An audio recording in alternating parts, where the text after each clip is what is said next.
ఆయా శాఖలపై వరుస రివ్యూలు నిర్వహించారు మంత్రులు. వైద్య ఆరోగ్య శాఖకు బడ్జెట్లో కేటాయించాల్సిన నిధులపై డిప్యూటీ సీఎం భట్టి కీలక సమీక్ష నిర్వహించారు.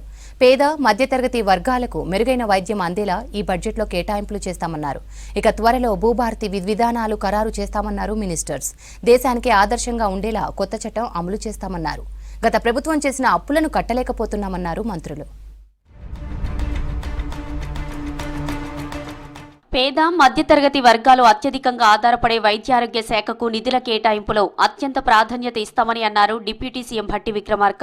వైద్యారోగ్య శాఖ science and technology free budget సమావేశంలో డిప్యూటీ సీఎం భట్టి, వైద్యారోగ్య శాఖ మంత్రి దామోదర రాజనరసింహ అధికారులకు పలు సూచనలు చేశారు.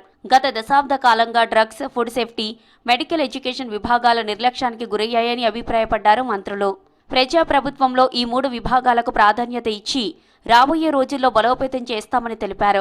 డ్రగ్స్, ఫుడ్ సేఫ్టీ విభాగాలను ఆధునికీకరణ చేస్తామన్నారు. రాజీవ్ ఆరోగ్యశ్రీకి రానున్న బడ్జెట్లో సమృద్ధిగా నిధులు కేటాయించి పేద మధ్యతరగతి వర్గాలకు మెరుగైన వైద్య సేవలు అందుబాటులోకి తీసుకొస్తామన్నారు. త్వరలో భూభారతి విధి విధానాలు ఖరారు చేస్తామన్నారు రెవెన్యూ శాఖ మంత్రి పొంగులేటి శ్రీనివాసరెడ్డి. దేశానికి ఆదర్శంగా ఉండేలా కొత్త ఆర్ఓఆర్ చట్టం తీసుకొస్తామని చెప్పారు. తెలంగాణ ప్రజల ఆశలు, ఆకాంక్షలకు అనుగుణంగా ప్రజలకు మెరుగైన, సమగ్రమైన రెవెన్యూ సేవలను సత్వరమే అందించాలన్న ఆశయంతో విస్తృత స్థాయిలో అభిప్రాయాలను సేకరించామని చెప్పారు. భూభారతి చట్టం రూపకల్పనకు ఎంత కష్టపడ్డామో ఈ చట్టానికి సంబంధించిన విధి విధానాలను తయారు చేయడానికి అదే స్థాయిలో కసరత్తు చేయాలని అధికారులను కోరారు. మార్చి 2వ తేదీ నుంచి ప్రారంభమయ్యే రంజాన్ మాసంలో చేయాల్సిన ఏర్పాట్లపై సమీక్ష జరిపారు మంత్రి పొన్నం ప్రభాకర్. రంజాన్ మాసంలో తీసుకోవాల్సిన చర్యలపై దిశానిర్దేశం చేశారు. రంజాన్ నెలలో నగరంలో పరిశుభ్రత విషయంలో జీహెచ్ఎంసీ ప్రత్యేక చర్యలు తీసుకోవాలన్నారు మంత్రి. మసీదు, ఈద్గాల దగ్గర ప్రత్యేక శానిటేషన్ బృందాలు ఏర్పాటు చేయాలన్నారు. వీధి దీపాల మరమ్మతులు, తాత్కాలిక లైట్లు ఏర్పాటు చేయాలని జీహెచ్ఎంసీ కమిషనర్ను ఆదేశించారు. రోడ్ల మరమ్మతులు పూర్తి చేయాలన్నారు.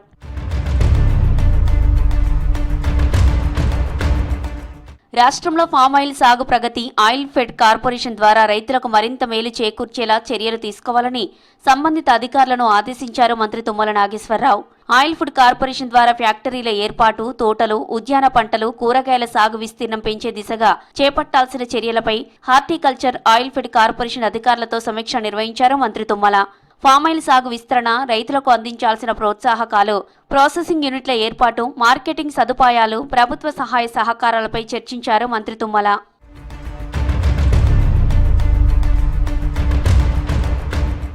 ప్రజలకు ఇచ్చిన హామీల్లో 10 ఏళ్లలో ఎన్ని నెరవేర్చారని బీఆర్ఎస్ను ప్రశ్నించారు మంత్రి జూపల్లి కృష్ణారావు. ఇష్టం వచ్చిన వారికి కాంట్రాక్టులు ఇచ్చి ఎన్ని వేల కోట్లు దోచిపెట్టారని నిలదీశారు. కేసీఆర్, హరీష్ రావు సూచించిన వాళ్లకే టెండర్లు ఇచ్చారని విమర్శించారు.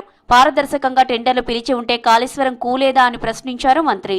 మీరు చేసినటువంటి పరిపాలన పూర్తిగా పారదర్శకంగా ఉంది అంటే పూర్తి పారదర్శకం చేసిన పరిపాలన ఎన్ని వేల కోట్ల రూపాయలు కాంట్రాక్టర్లకు ప్రాజెక్టుల పేరు మీద దోసిపెట్టినరు. ఇలా 1000 గురుకుల పాఠశాలలు ఉన్నా కూడా మొత్తం కలిపి సంఖ్య 4 లక్షల మంది అవుతా ఉన్నారు. మొత్తం 1వ తరగతి నుంచి 10వ తరగతి వరకు రాష్ట్రంలో ఉన్న విద్యార్థుల సంఖ్య 60 లక్షలు. అంటే 60 లక్షలు 4 లక్షల మందికి ఇచ్చిరు. మరి మిగతా 54 లక్షల మందికి ఏం కావాలి? మహాశివరాత్రి సందర్భంగా ఆర్టీసీ ప్రత్యేక బస్సులు నడపాలని అధికారులను ఆదేశించారు మంత్రి పొన్నం ప్రభాకర్.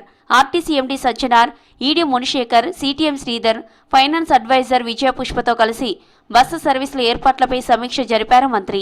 భక్తులు అధికంగా వెళ్లే వేములవాడ, శ్రీశైలం, ఏడుపాయల, కీసర, పాలకుర్తి దేవాలయాలకు అదనపు బస్సులు నడిపేలా ప్రణాళికలు సిద్ధం చేయాలన్నారు మంత్రి.